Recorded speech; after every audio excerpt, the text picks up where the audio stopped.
Je vais vous présenter les travaux de l'Astrédor sur le contrôle de l'acarien du bambou à l'aide d'auxiliaires de culture, travaux qui s'inscrivent dans les projets JCouv et Diaplas.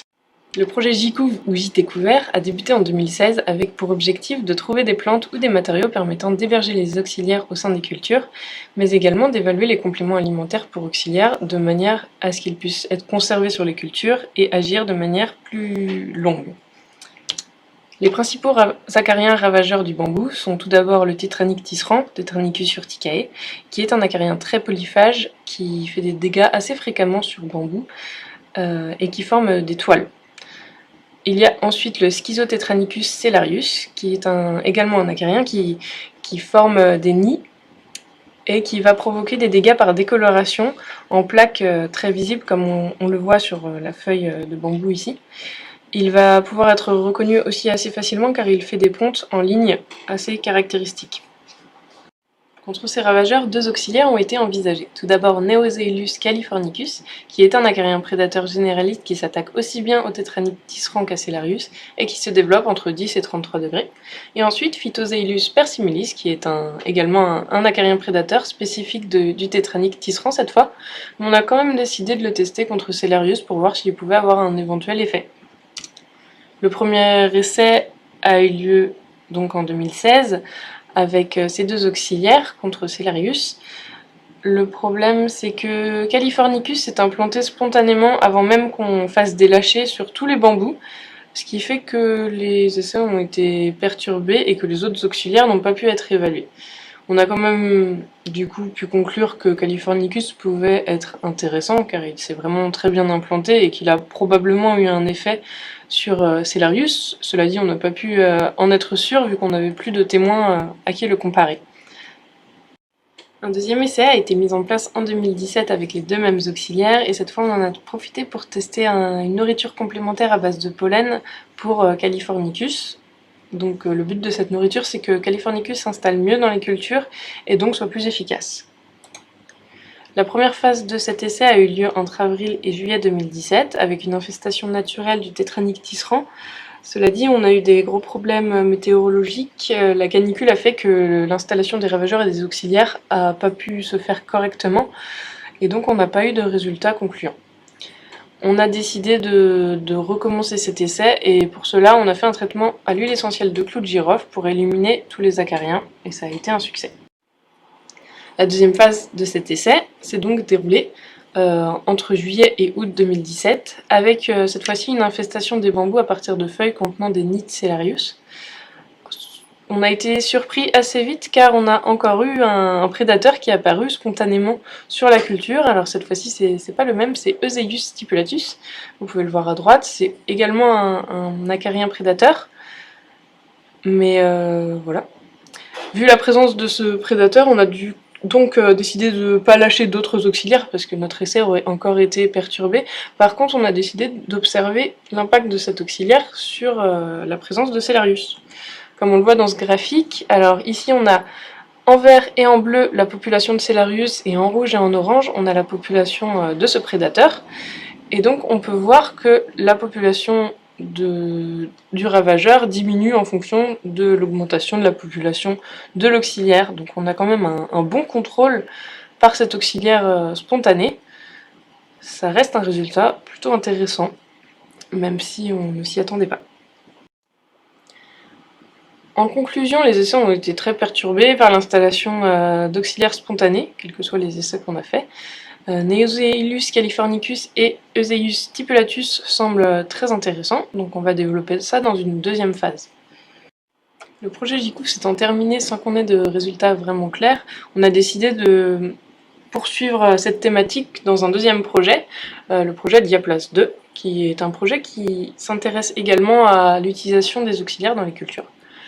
Donc lors de ce projet, on est parti donc du postulat que Stipulatus était effectivement efficace, mais c'est un auxiliaire qui n'est pas commercialisé, donc on ne peut pas contrôler son arrivée sur la culture. En revanche, Californicus est supposé efficace, il est commercialisable, cependant, avec les résultats qu'on a eu par les précédents essais, ça reste quand même à confirmer. Stipulatus et Californicus, ces deux auxiliaires sont des auxiliaires généralistes, ce qui peut expliquer leur efficacité. On s'est donc intéressé à un autre auxiliaire qui est commercialisé, Ambliceus andersoni, qui est également un auxiliaire généraliste. C'est aussi un prédateur qui tolère des températures de 6 à 40 degrés, donc il est moins susceptible d'être influencé par éventuellement des canicules comme on l'a eu en 2016. Et il consomme également du pollen et d'autres petits arthropodes, ce qui fait qu'il peut peut-être s'implanter plus facilement. Pour l'essai de 2020, nous avons utilisé des bambous Philostachys biceti déjà infestés en Cellarius avant qu'on les récupère et sur lesquels on a testé des apports de Californicus et d'Andersoni. Ces apports ont été effectués au début de l'essai, donc fin mars, et après on a observé l'évolution des populations de Cellarius. On peut voir avec la courbe bleue, représentant la modalité avec Andersoni, qu'on a une population de Cellarius qui reste plus basse qu'avec Californicus ou encore qu'avec le témoin. C'est un résultat très intéressant, mais qui est tout de même à mesurer car il y avait beaucoup de pucerons sur les bambous, ce qui a pu gêner la progression des auxiliaires et rendre leur efficacité moins grande. Et il faut également noter que la présence de prédateurs et de ravageurs était assez limitée. Même sur le témoin, on voit que le pourcentage de feuilles infestées ne dépasse pas les 14%, ce qui reste assez faible. Et enfin, les plantes étaient très proches au sein de la même serre, et des prédateurs ont été observés, y compris sur le témoin. Donc on peut imaginer que sur un essai qui se passerait mieux, on aurait une efficacité encore plus forte des auxiliaires et une inefficacité de la gestion de Cellarius sur le témoin encore plus forte.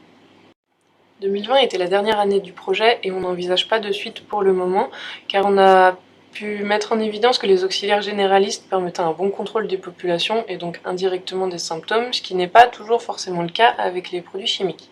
Ambliceus andersoni est particulièrement intéressant car il a permis un bon contrôle de Cellarius et donc ce sera une piste à creuser éventuellement par les producteurs.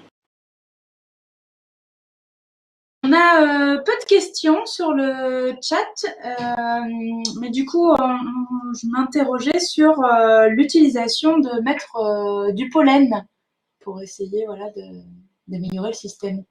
D'accord, effectivement, c'est une technique qui peut tout à fait être combinée avec le lâcher d'acariens généralistes. Donc comme Julie le précisait, cette année nous avons évalué l'efficacité de Neoceus californicus et Ambliceus andersoni, qui sont deux acariens généralistes. Donc acariens généralistes signifie qu'ils sont capables de manger différents types de proies.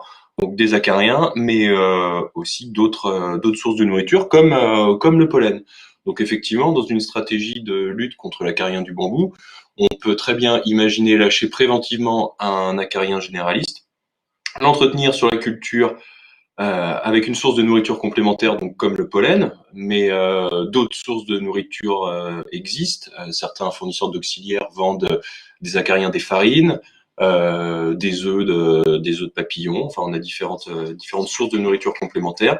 Donc, on peut très bien imaginer lâcher l'acarien prédateur en préventif avec une source de nourriture complémentaire, de façon à ce que les populations de prédateurs se développent de façon satisfaisante dans les cultures et puissent justement prévenir et bloquer l'infestation en ravageurs. Une autre solution aussi qui a montré des bons résultats en entreprise, c'est d'utiliser les sachets d'acariens qui sont un peu plus chers à l'achat, mais qui contiennent une partie de nourriture complémentaire et qui permettent justement à l'acarien généraliste de durer au moins 6 semaines le sachet diffuse pendant au moins 6 semaines dans la culture, donc ça permet d'être tranquille pendant une partie un début de la culture. Ok. Ok. Merci pour ta réponse. D'accord. Donc s'il n'y a pas plus de questions, nous allons mettre fin à cette première partie du webinaire. Nous allons aller manger et nous vous retrouverons pour 14 heures avec le programme de l'après-midi. Bon appétit, à tout à l'heure.